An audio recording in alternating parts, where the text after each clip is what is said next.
नमस्कार दोस्तों, target education centre में आपका स्वागत है। आज हम देखेंगे 10th क्लास की चौथा चैप्टर कृषि के बारे में। यह शॉर्ट नोट्स आप देख रहे हैं टारगेट एजुकेशन सेंटर पे। पिछले 3 क्लास हो चुकी है जिसमें पहला, दूसरा और तीसरा चैप्टर हो चुका। आज हम चौथा चैप्टर स्टार्ट करेंगे, कृषि वाला। कृषि एक प्राथमिक क्रिया है जो हमारे अधिकांश का खाद्यान्न उत्पादन करती है। कृषि प्रक्रिया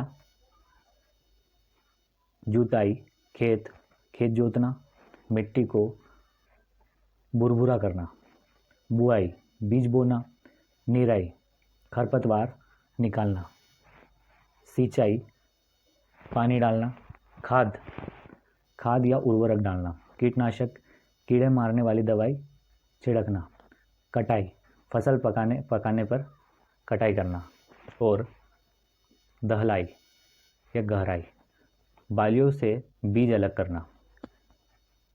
कृषि प्रणाली: निर्वाह कृषि, प्रारंभिक और गहन कृषि, वाणिज्यिक कृषि बोल सकते हैं, मिश्रित कृषि या टोपन कृषि।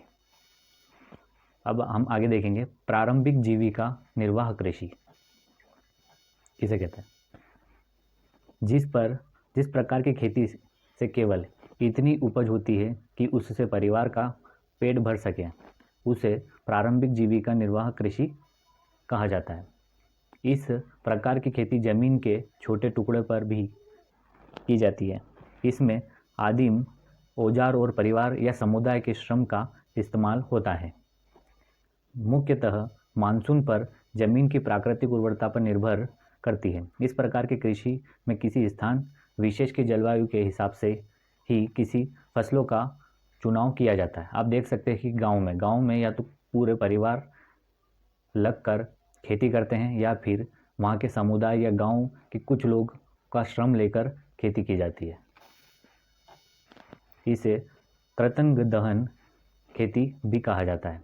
ऐसे करने के लिए सबसे पहले जमीन के किसी टुकड़े पर वनस्पति को काटा जाता है और फिर उसे जला दिया जाता है।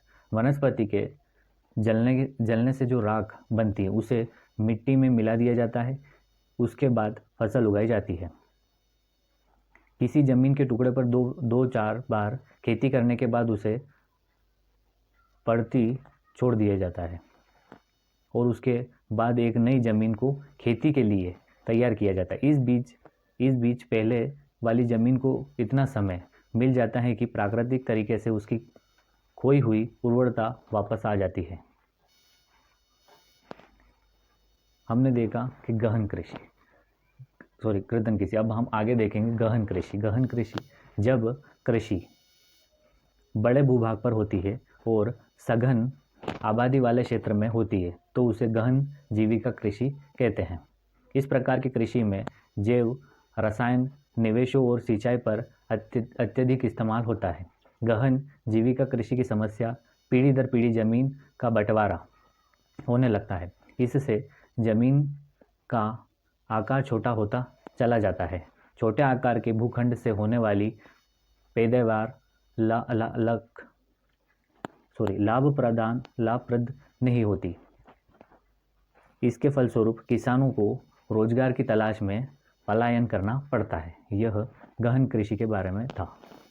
आगे हम देखेंगे वाणिज्यिक कृषि किसे कहते हैं।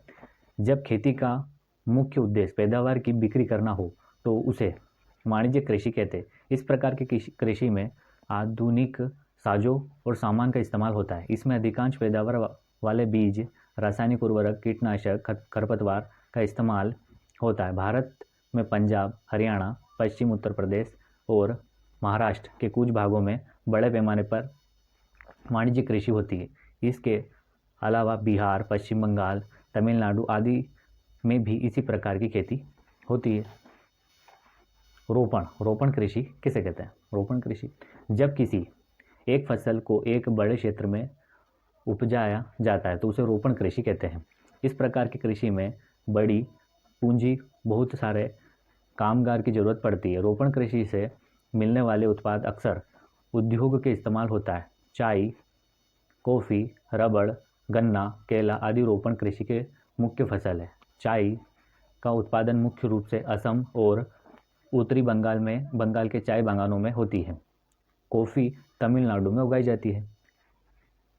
केला बिहार और महाराष्ट्र में उगाया जाता है। रोपण कृषि के लिए यातायात और संचार के विकसित माध्यम और अच्छे बाजार की जरूरत होती है। अब हम जानेंगे कि कृषि ऋतुओं के बारे में। खरीफ, जायद और रबी, ये 3 अलग अलग ऋतुओं में कृषि बोई जाती है। रबी की फसल जाड़े में उगाई जाती है, इसलिए इसे जाड़े की फसल भी कहा जाता है। रबी की बुआई अक्टूबर से दिसंबर के बीच में होती है। इसकी कटाई अप्रैल से जून के बीच में होती है। रबी की मुख्य फसल गेहूँ, मटर, चना, सरसों और यह बोया जाता है ज़्यादातर पंजाब, हरियाणा, जम्मू कश्मीर, उत्तराखंड, उत्तर प्रदेश रबी की फसल के लिए उत्पादक राज्य हैं। अब हम जानेंगे खरीफ की फसल। खरीफ की फसल गर्मी में उगाई जाती है, इसे गर्मी की फसल भी कहा जाता है। खरीफ की बुआई जुलाई में होती है और कटाई सितंबर से अक्टूबर में होती है। खरीफ की मुख्य फसल है धान, मक्का, ज्वार, बाजरा, तूर, मूंग, उड़द, मूंगफली और सरसों। एक बात का ध्यान रहे कि आप इनकी फसलें अच्छे से याद करके जाएंगे तो आप अच्छे से उसको लिख सकते हैं।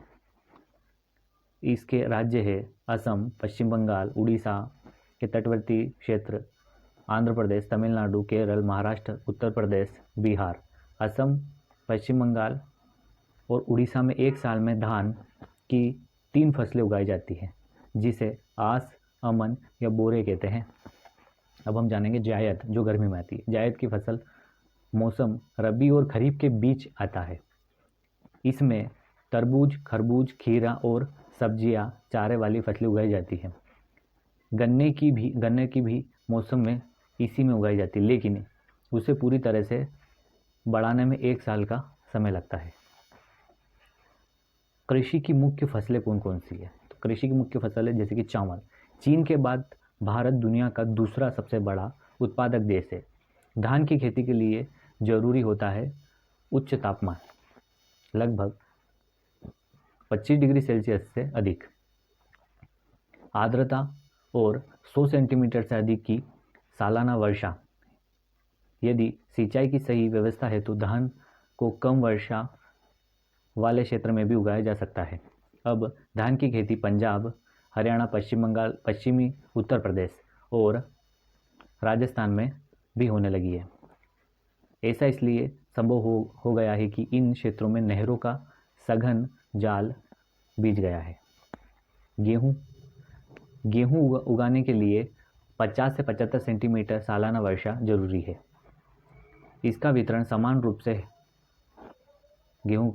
रूप से पाला पड़ने से गेहूं की फसल तबाह हो जाती है। गेहूं के मुख्य उत्पादन क्षेत्र पश्चिम उत्तर के गंगा सतलज मैदान और दक्कन के काली मृदा वाले क्षेत्र गेहूं के मुख्य उत्पादक है, और पंजाब, हरियाणा, उत्तर प्रदेश, बिहार, राजस्थान और मध्य प्रदेश के कुछ भाग है। मोटे अनाज भारत में उगाने वाले मोटे अनाज से मुख्य है ज्वार, बाजरा, रागी। हालांकि मोटे अनाज, लेकिन इनमें पोषक तत्वों की अधिक मात्राएं होती है। ज्वार उत्पादन के मामले में महाराष्ट्र सबसे आगे है। ज्वार की खेती के कर्नाटक, आंध्र प्रदेश, मध्य प्रदेश में भी होती है। ज्वार को अक्सर आर्द्र क्षेत्रों में उगाया जाता है, इसलिए इसे सिंचाई की ज़रूरत नहीं पड़ती। बाजरे को बुआई उतली काली मिट्टी में उगाया जाता है। राजस्थान के बाजरा सबसे बड़ा उत्पादक क्षेत्र है। बाजरे की खेती उत्तर प्रदेश और महाराष्ट्र, गुजरात और हरियाणा में होती है। अब आती है रागी की फसल। रागी को शुष्क प्रदेशों में लाल, काली, बलुआ और दोमट और उथली काली मिट्टी में उगाई जाती है। रागी के उत्पादन पर जिसके बाद तमिलनाडु का स्थान है। महाराष्ट्र पहले नंबर पर है रागी उत्पादन में। मक्के का इस्तेमाल खाद्यान्न और चारा दोनों के रूप में होता है। पुरानी जलोढ़ मिट्टी में मक्के की पैदावार अच्छी होती है। मक्के की खेती के लिए 21 से 27 डिग्री सेल्सियस के बीच तापमान की ज़रूरत पड़ती है। कर्नाटक, उत्तर प्रदेश, बिहार और आंध्र प्रदेश, मध्य प्रदेश और मक्का के उत्पादन में के राज्य हैं। दालें। भारत विश्व में दाल का सबसे बड़ा उत्पादक होने के साथ सबसे बड़ा उपभोक्ता भी है। मतलब जितना उगाया जाता है उतना यहाँ पर खाया भी जाता है। दालों को सामान्यतः अन्य फसलों की आवर्तन में उगाया जाता है। इसका यह मतलब है कि हर 2 फसलों के बीच एक दाल फसल उगाई जाती है। उत्तर प्रदेश, मध्य प्रदेश, राजस्थान, कर्नाटक दालों के उत्पादन में एक मुख्य क्षेत्र है। गन्ना। गन्ने की फसल के लिए गर्म और आर्द्र जलवायु 21 से 27 डिग्री सेल्सियस के बीच में तापमान और 75 से 100 डिग्री सेल्सियस 100 सेंटीमीटर की वर्षा की जरूरत होती है। गन्ने के उत्पादन में ब्राज़ील पहले नंबर पर और भारत दूसरे नंबर पर है। उत्तर प्रदेश, महाराष्ट्र, कर्नाटक, तमिलनाडु, आंध्र प्रदेश, बिहार, पंजाब और हरियाणा गन्ने के मुख्य उत्पादक क्षेत्र है। तिलहन।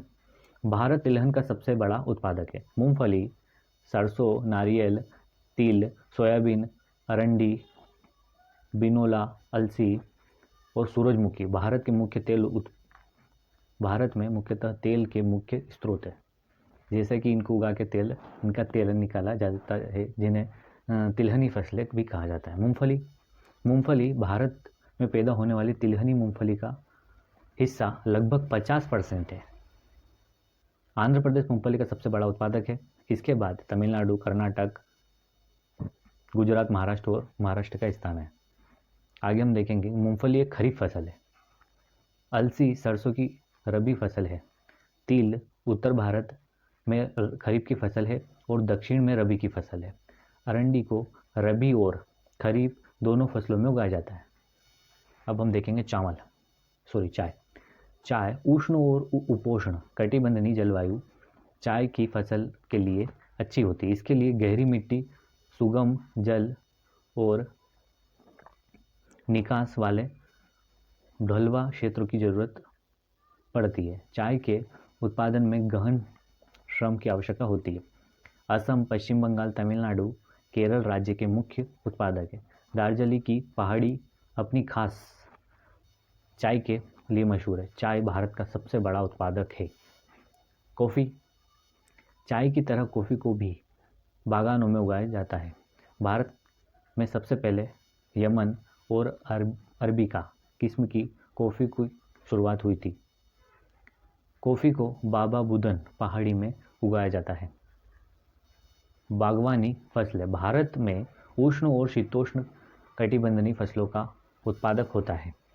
महाराष्ट्र, आंध्र प्रदेश, उत्तर प्रदेश, पश्चिम बंगाल आम और नागपुर, चेरापूंजी क्षेत्र, केरल, मिजोरम, महाराष्ट्र और तमिलनाडु के केले, उत्तर प्रदेश और बिहार की लीची, मेघालय के अनानास, आंध्र प्रदेश, महाराष्ट्र के अंगूर और जम्मू कश्मीर और हिमाचल प्रदेश के सेब, नाशपाती और खुबानी और अखरोट पूरी दुनिया में मशहूर है।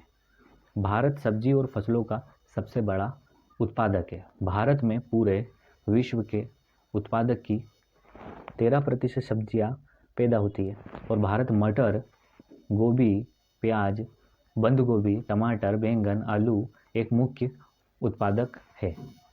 अब बात करें हम खाद्यान्न फसलें।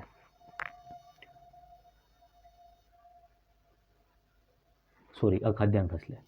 खाद्यान्न फसलें हमने ऊपर देख ली थी, अब हम देखेंगे अखाद्यान्न फसलें। रबर। भूमध्य रेखीय क्षेत्र पर रबर की फसलें के सबसे बड़ा उत्पादक है, लेकिन उष्ण और उपोष्ण क्षेत्रों में भी रबर की खेती है।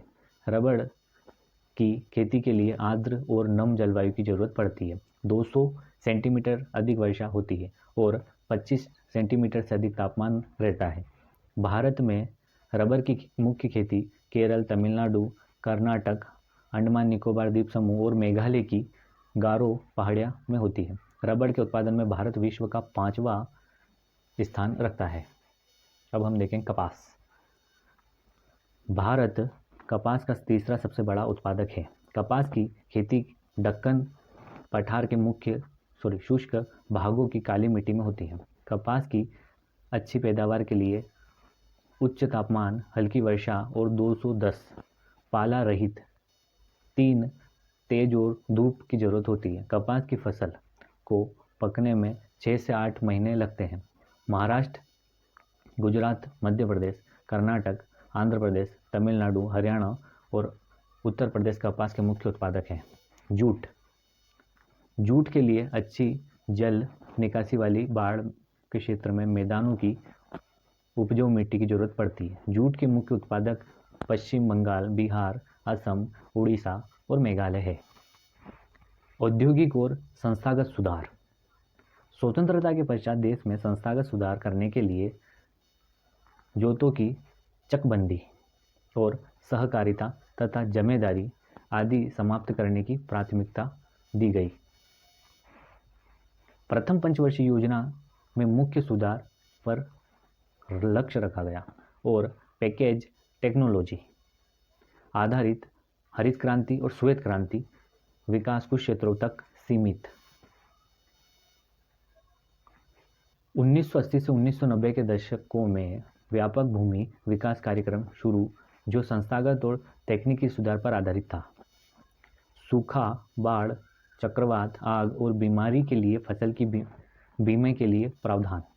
किसानों को कम दर पर ऋण सुधार प्रदान करने के लिए ग्रामीण बैंकों और सहकारी समितियों और बैंकों की स्थापना। किसान क्रेडिट कार्ड, व्यक्तिगत दुर्घटना की बीमा योजना शुरू। आकाशवाणी और दूरदर्शन पर किसानों के लिए मौसम की जरूरत बुलेटिन और कृषि कार्यक्रम प्रसारित। इसके बाद किसानों को बिचौलियों और दलालों के शोषण को बचाने के लिए न्यूनतम सहायता मूल्य और कुछ महत्वपूर्ण फसलें को लाभदायक और खरीद फसलों की सरकार घोषणा करती है। सरकार क्या करती है? की घोषणा करती है। अब हम जानेंगे हरित क्रांति। हरित क्रांति की शुरुआत 1960 से 1970 के दशक में हुई। इस क्रांति का मुख्य उद्देश्य कृषि उपज को बढ़ाना, क्रांति नई टेक्नोलॉजी और अधिक उपज देने वाली बीजों की इस्तेमाल पर जोर दिया गया। हरित क्रांति के परिणाम सुखद आए और खास पंजाब और हरियाणा में श्वेत क्रांति ऑपरेशन फ्लड के नाम से जाना जाता है की शुरुआत दूध के उत्पादन को बढ़ाने के लिए किया गया। 1980 से 1990 के दशकों में भूमि के विकास के लिए एक व्यापक कार्यक्रम शुरू किया गया। इस कार्यक्रम में संस्थागत टेक्नोलॉजी और दोनों पहलुओं पर जोर दिया गया। किसानों को नुकसान की भरपाई के लिए बाढ़, सूखा और चक्रवात, आग और बीमारी के लिए फसल बीमा सुविधा दी गई। किसानों को आसानी से कर्ज और मुहैया कराने के लिए ग्रामीण क्षेत्रों में ग्रामीण बैंक और कोऑपरेटिव सोसाइटी खोलनी पड़ी। किसानों के फायदों के लिए किसान क्रेडिट कार्ड और पर्सनल एक्सीडेंट इंश्योरेंस स्कीम और कई अन्य स्कीमें लाई गई।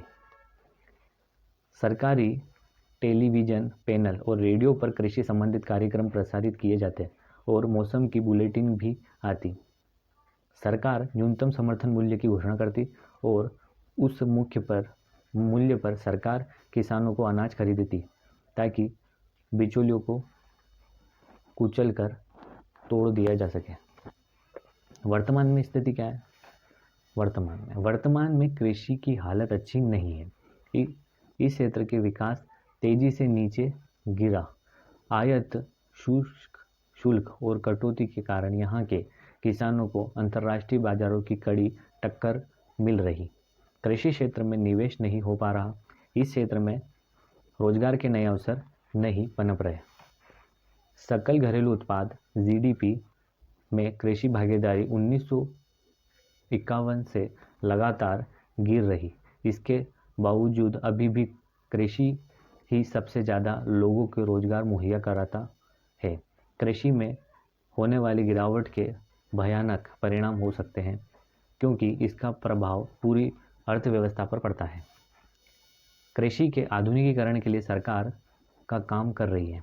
भारत में कृषि सुधारने के लिए कृषि अनुसंधान परिषद, ICAR, कृषि विश्वविद्यालय, पशु सेवा और पशु प्रजनन केंद्र, बागवानी, मौसम के लिए अनुसंधान विकास खास ध्यान दिया जा रहा है। ग्रामीण क्षेत्रों में आधारभूत ढांचे के सुधारने के लिए भी सरकार को नई कदम उठा रही है। कृषि का राष्ट्रीय अर्थव्यवस्था, रोजगार, उत्पादन, योगदान। सकल घरेलू उत्पादन में कृषि का योगदान, जनसंख्या के लिए योगदान और जीविका का समाधान। बागवानी विकास और मौसम विज्ञान और मौसम के पूर्वानुमान के क्षेत्र में अनुसंधान और विकास। भारत सरकार आधुनिकीकरण के लिए भरसक प्रयास कर रही है। भारतीय कृषि अनुसंधान परिषद, कृषि विश्वविद्यालय की स्थापना, पशु चिकित्सा सेवाएं और पशु प्रजनन केंद्र की स्थापना, मौसम विज्ञान और मौसम के पूर्वानुमान क्षेत्र के अनुसंधान विकास कर रही है। जैसा कि दोस्तों हमने 10th क्लास के चारों चैप्टर आज कंप्लीट कर लिए हैं। आपसे एक ही निवेदन है कि आप इस चैनल को लाइक करें, सब्सक्राइब करें और इस चैनल को ज़्यादा से ज़्यादा शेयर करें। आप इस चैनल से लाभ उठाकर अपने एग्ज़ाम में अपने स्कोर को बढ़ा सकते हैं। धन्यवाद दोस्तों।